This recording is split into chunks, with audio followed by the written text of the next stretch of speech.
May isang kilalang aktres na ngayon ay pinag-uusapan sa ilang showbiz circles matapos umanong iparating sa kanyang management ang kagustuhang makatambal si Paul Avellino sa isang proyekto. Ayon sa mga nakarating na kwento, hindi daw lingid sa mga taong malapit sa aktres ang paghanga nito kay Paulo. Matagal na umano nitong sinusubaybayan ng mga proyekto ng aktor at humahanga sa lalim ng pagganap nito sa bawat karakter na kanyang ginagampanan. Sinasabing nang magkaroon ng brainstorming para sa mga susunod na proyekto ng aktres. Isa sa mga pangalang agad nitong nabanggit ay si Paulo Avellino. Naniniwala o mano siya na magiging kakaiba at interesante ang kanilang tambalan kung sakaling mabigyan ng pagkakataon magsama sa isang serye. Hindi naman nakapagtataka kung bakit marami ang gustong makatrabaho si Paulo sa mga nakalipas na taon.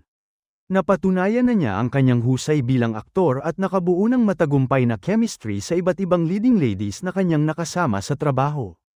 Dahil sa nasabing usap-usapan, nagsimula ng maglabasan ng iba't ibang spekulasyon sa social media.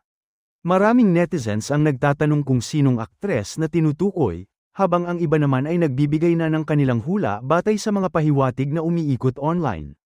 May ilan ding nagsasabing maaaring matagal lang nasa wishlist ng aktres ang makatrabaho si Paulo ngunit ngayon lamang nagkaroon ng pagkakataong may parating ito sa kanyang management team.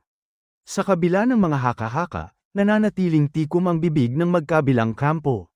Walang opisyal na pahayag na inilalabas kaugnay sa issue, kaya nananatili pa rin itong isang blind item na pinagpepayestahan ng mga mahilig sa showbiz updates.